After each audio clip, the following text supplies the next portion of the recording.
Hello everyone, this is Amrita Konar selected as IBPS PO। तो I hope आप सब अच्छे से पढ़ रहे होंगे 2024 बैंक एग्जाम्स के लिए। और आपकी कुछ दिन बाद ही RRB PO और RRB क्लर्क की एग्ज़ाम स्टार्ट हो जाएगा, आई थिंक 3 अगस्त से। तो आपको अभी बहुत ही अच्छे से टॉपिक वाइज प्रैक्टिस एंड आपको बहुत अच्छे से मॉक टेस्ट लगानी है, उसका एनालिसिस करनी है एंड आपकी स्कोर इंप्रूव करनी है। तो इस वीडियो में मैं आपको RRB PO क्लर्क की जो मॉक टेस्ट की स्ट्रैटेजी है एंड किस तरह से आपको प्रैक्टिस करना चाहिए लास्ट के कुछ दिन में कि आप आपके मार्क्स को सच में इम्प्रूव कर सकते हो, तो वही मैं डिस्कस कर रही हूँ। हो सकते हैं आप में से किसी को बेनिफिट इससे मिल जाए। ठीक है, तो देखो इसमें ना जो मैंने डिवीज़न किया है, एक है आपकी प्रैक्टिस, दूसरा है आपकी स्पीड एंड एक्यूरेसी एंड तीसरा है आपकी स्ट्रैटेजी। तो यही 3 है जो मैटर करते हैं कि आपकी एग्ज़ाम में मार्क्स कितना आएगा, और आई मीन मॉक टेस्ट हो रियल एग्ज़ाम हो कि कितना मार्क्स आएगा। ठीक है, तो फर्स्ट जो है वो आप हमारी प्रैक्टिस होना चाहिए। तो देखो प्रैक्टिस के लिए आपको क्या करना है, अभी आपको टॉपिक वाइज एरिथमेटिक जो है ना, मतलब जो एक एक एरिथमेटिक का चैप्टर जैसे मान लो percentage, ratio, proportion, speed, time, distance, time and work, pipe and cistern. तो अभी अपने आपको तो कुछ ना हो एटलीस्ट 15 डेज तो मिल जाएगा ऐसा। ठीक है, तो इस टाइम पे आपको ना एक एक टॉपिक आपको प्रैक्टिस कर लेना चाहिए कि आपके सारे टॉपिक एक बार आपको गो थ्रू करना है। लाइक एक चैप्टर मान लो अपने पाइप एंड सिस्टम कर रहे हो, उससे 10 to 15 क्वेश्चन एक बार कर लिया, या फिर उस चैप्टर को एक बार रिवाइज कर लिया। तो इस तरह से क्या होगा, एग्जाम से पहले आपके सारे टॉपिक रिवाइज हो जाएगा। ठीक है, अब टॉपिक वाइज अरिथमेटिक के लिए मैं आपको डिफरेंट सोर्स पे रिकमेंड करूँगी।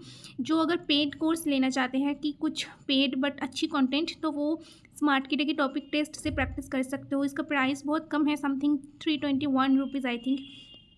तो आप इससे कर सकते हो। ठीक है, एंड अगर किसी ने चाहते हैं कि फ्री में करना है, तो आप बहुत सारे PDF हैं। अड्डा की जो बुक है उसका PDF है, या फिर आशीष अरोड़ा सर की जो क्वांटा बुक है उसकी PDF है।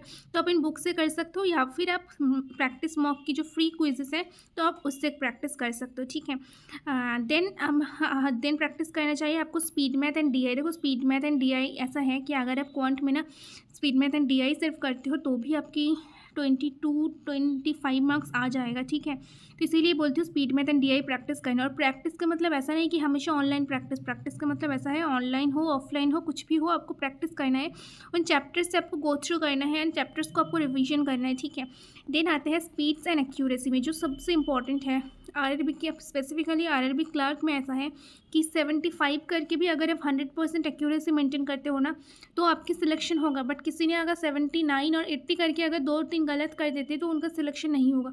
तो आपको एक्यूरेसी बहुत मैटर करते हैं, स्पीड तो मैटर करते ही है। ठीक है, तो इसके लिए क्या है, आपको जो टाइमर के साथ आपके क्विज़ेस होते हैं वो आपको देना है। ठीक है, आप फ्री क्विज़ेस दे सकते हो, जैसे स्मार्ट किडा प्रैक्टिस मॉक अड्डा की जो फ्री क्विज़ेस है आप उससे दे सकते हो। एंड अगर किसी ने अच्छी कंटेंट प्रैक्टिस करना चाहते हो तो आप स्मार्ट किडा की जो स्पीड ड्रिल है आप उससे कर सकते हो। ठीक है, देखो मैंने ना यहाँ पे और करके लिखा, क्योंकि हर कोई तो पेड कोर्स अफोर्डेबल मतलब अफोर्ड नहीं कर पाते। तो आप स्मार्ट किडा की जो स्पीड ड्रिल है आप उससे कर सकते हो। इसमें ना 2 तरह की, मतलब एक है सोलो ड्रिल्स जिसमें आपको सिर्फ और सिर्फ एक्यूरेसी इंप्रूव करने के लिए होते हैं, जिसमें टाइमर सेट नहीं होते हैं। और एक है आपकी मैराथन ड्रिल्स जिसमें ना आपकी बहुत सारे क्वेश्चंस आते हैं। लाइक सपोज आपने 10 मिनट सेट कर लिया और 10 मिनट्स में आपको इनफाइनाइट नंबर ऑफ क्वेश्चंस मिल जाएगा, आप कितना सॉल्व कर पाओगे। ठीक है, तो इसको आप परचेज कर सकते हो अगर आप अफोर्ड कर पाते हो। तो ये सच बात है, स्मार्ट की तो डेफिनेटली अच्छा सोर्स है, मतलब बहुत ही अच्छा।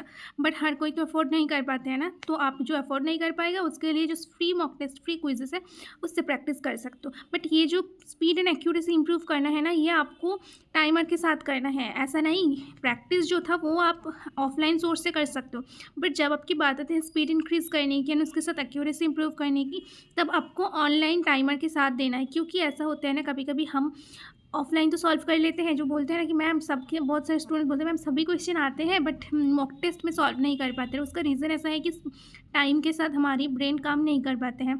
ठीक है, तो आपको ऑनलाइन प्रैक्टिस करनी है। अब आते हैं जो सबसे इम्पॉर्टेंट, वो है आपकी स्ट्रेटेजी। ठीक है, इसमें ही सभी स्टूडेंट लैग करते हैं, ठीक ठाक स्ट्रेटेजी अप्लाई नहीं कर पाते। स्ट्रेटेजी आपको दोनों तरह की मॉक से आपको इंप्रूव करना है। एक है आपकी सेक्शनल टेस्ट, जहाँ पे आपको एक एक सेक्शन को इंप्रूव करना है। सपोज मान लो अपने क्वांट दे रहे हो, तो क्वांट में किस तरह की क्वेश्चन आपको पहले अटैम्प्ट करना है। रीजनिंग दे रहे हो, किस तरह की क्वेश्चन आपको पहले अटैम्प्ट करना है रीजनिंग में, तो वो आपको सेक्शनल टेस्ट से सीखना होगा। एंड एक है आपकी फुल लेंथ मॉक टेस्ट। ठीक है, फुल लेंथ मॉक में क्या है, जो अपने दोनों सेक्शन पर कर रहे हो क्वांट एंड रीजनिंग, उन दोनों को आपको अच्छे से करना है। और फुल लेंथ मॉक टेस्ट का ना, मेरा जो मतलब टाइम डिवीज़न था वो 23-22 था। मैंने 23 मिनट में क्वांट करती थी पहले, क्यों एंड देन 22 मिनट में एंड में मैंने रीज़निंग करती थी, ठीक है। और मैं ना क्वांट पहले इसीलिए करती थी क्योंकि मुझे पता था मेरा रीज़निंग तो हो जाएगा। मैं 22 मिनट्स में रीज़निंग तो मैं कर लूँगी, क्योंकि रीज़निंग थोड़े से ईज़ी होते हैं ना, और थोड़े से डुएबल भी लगते हैं, उतना डर भी नहीं लगते। बट क्वांट में मोस्टली स्टूडेंट को डर लगते हैं, तो इसीलिए मैं ना क्वांट को पहले करती थी। एटलीस्ट अगर क्वांट में 23 मिनट्स में ना वो जो 25 स्पीड मैथ आते हैं, मतलब स्पीड मैथ एंड डीआई मिला के जो आते हैं, वो भी अगर मतलब हो जाते थे, तो मैं थोड़ा सा मतलब थोड़ा सा मैं कॉन्फिडेंट फील करती थी कि एटलीस्ट 25 मार्क्स तो गेन हो गया है। क्योंकि रीजनिंग ऐसा है, देखो नॉर्मल जो एग्ज़ाम होते हैं ना, उसमें तो 20 मिनट्स में आपको 35 क्वेश्चन करना होते हैं, बाकी जो हमारी ये बैंक एग्ज़ाम्स होते हैं। तो मैं ना आरआरबी में इसीलिए 22 मिनट्स रीजनिंग में देती थी और मैंने 35 मिनिमम अटैम्प्ट करने की कोशिश करती थी। तो ये मेरा टारगेट था। देखो मैंने आपको लिखा भी है कि 35 क्वेश्चन रीजनिंग में आपको टारगेट करना है और 30 क्वेश्चन क्वांट में टारगेट करना है। देखो आप बहुत सारे लोगों की मैम ये तो पेपर के ऊपर डिपेंड करते हैं, डेफिनेटली पेपर के ऊपर डिपेंड करते हैं, बट पेपर के ऊपर जो भी हो, डिपेंड करते हो या ना हो, आपको ना थोड़ा सा घर से आपको अपनी स्ट्रैटेजी मेंटेन करके प्रैक्टिस करके भी जाना है। लाइक मैं इतना क्वेश्चन की टारगेट कर रही हूँ, जब आप टारगेट करोगे तभी तो आप उस गोल को अचीव कर पाओगे ना। तो मैं इसीलिए टारगेट करती थी कि 35 मिनिमम मुझे 65 लेना है। अगर पेपर टफ होते हैं तो ठीक है, मैं वो तो एग्ज़ाम में समझ आ जाएगा, बट घर से तो इतना टारगेट करके जाना है ना।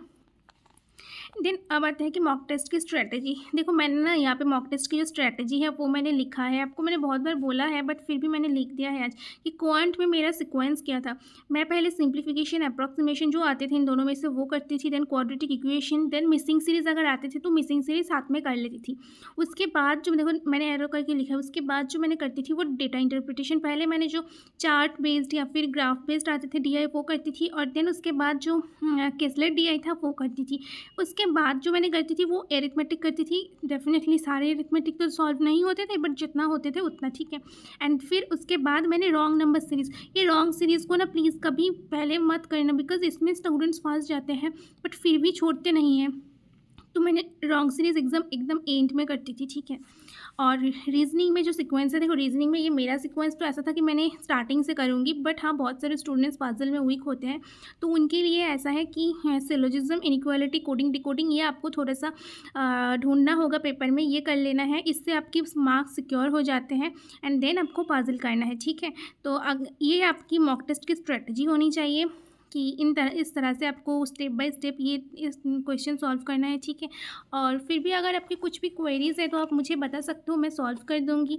एंड आई थिंक आपको अच्छा लगा है, ये वीडियो हेल्पफुल रहा है। Thank you, take care and bye. अच्छे से पढ़ाई करते रहो, ठीक है।